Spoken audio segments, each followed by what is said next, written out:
Shalom keluarga kerajaan yang dikasihi Tuhan. Hari ini renungan kita berjudul Menjadi Saksi Kristus dimulai dari rumah. Ayatnya diambil dari Kisah Para Rasul 1 ayat 8 yang berkata, "Tetapi kamu akan menerima kuasa kalau Roh Kudus turun ke atas kamu, dan kamu akan menjadi saksiku di Yerusalem dan di seluruh Yudea dan Samaria dan sampai ke ujung bumi."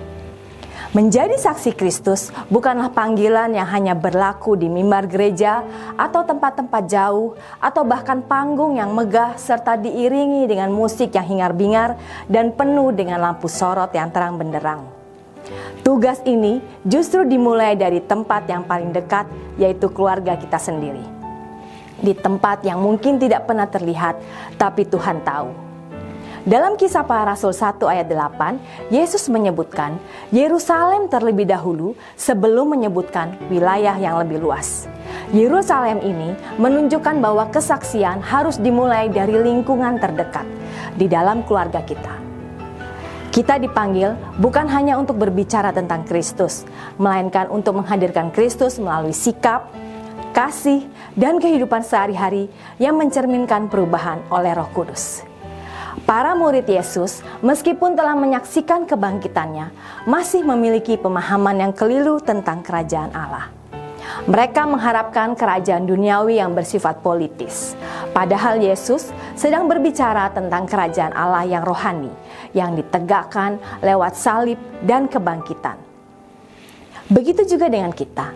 Seringkali kita berharap perubahan terjadi secara instan atau dramatis. Padahal menjadi saksi Kristus dalam keluarga menuntut kesabaran, kesetiaan, dan penyerahan kepada kuasa Roh Kudus, bukan mengandalkan kekuatan dan logika manusia semata. Kesaksian di rumah bisa sangat sederhana, tetapi berdampak besar.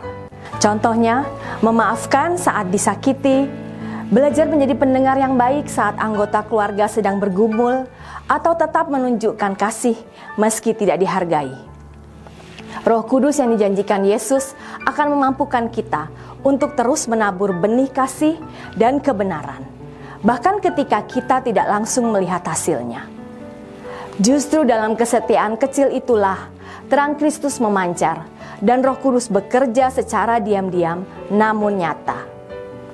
Mari kita refleksikan. Sudahkah hidup kita menjadi cermin kasih Kristus di rumah? Apakah orang-orang terdekat kita dapat melihat kehadiran Kristus melalui hidup kita?